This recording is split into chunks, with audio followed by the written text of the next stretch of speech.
traditional mortising gauge made by Crown Tools in Sheffield in England. So it differs a little bit from your standard marking gauge because it's got a few more pins. And what that allows you to do is, as well as using it as a traditional marking gauge with a single pin on the back, these double pins on the front, which are adjustable, allow you to set 2 pins that are really useful for marking a mortise rather than like the shoulders of a tenon or something like that. So you've got your first pin, which is set in place permanently with a little screw, and then your second pin, which slides along on this brass bar. Your fence, like a standard marking gauge, also moves along that bar, and that can be tightened. The process for setting one of these up is you first need to measure out the piece of stock that you want to cut your mortise into. In my case, this is 32mm, and then you want to determine what width you want your mortise to be. So I've decided that my mortise will be good at 15mm. So I'm going to measure the distance from that fixed pin to the sliding pin and make sure that that is 15mm. You need to ensure that you're measuring from the very tip of that pin rather than from the base, because otherwise your mortise won't be accurate at all. So I am going to slide that movable pin until the distance between those is exactly 15mm. So now that I've set my 2 pins, which are going to mark out the width of my mortise, which I've decided is going to be 15mm, I need to set the fence to the distance between the fence and the pin. Now, because this is 32mm, my mortise is going to be 15mm, that leaves me with an accumulative 17mm, which I need to divide in half, so I've got 8.5 on either side of my mortise. So that's the distance that I need to set the fence to that pin. And then you need to lock that off. Once you've locked it off, it's really worth checking all of those measurements again to make sure that everything is exactly where you need it to be, and you might need to do some micro adjustments after that if anything has moved.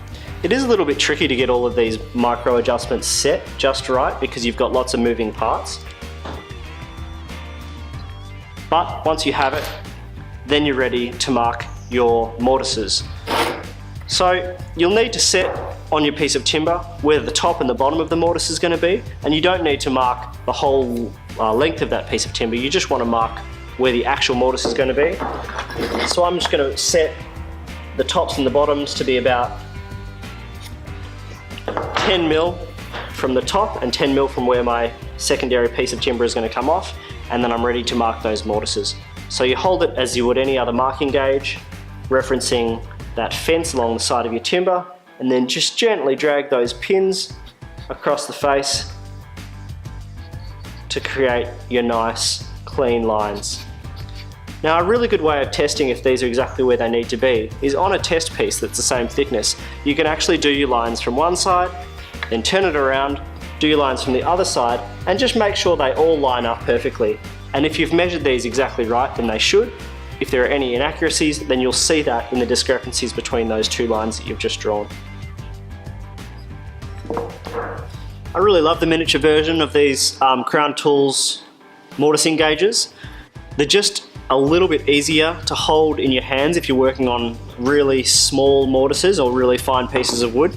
I find that pretty handy. Sometimes you just don't need the size of those big ones for doing mortises if it's only on a piece of 19mm stock or something even smaller. The setting up of one of these is exactly the same as your standard mortising gauge.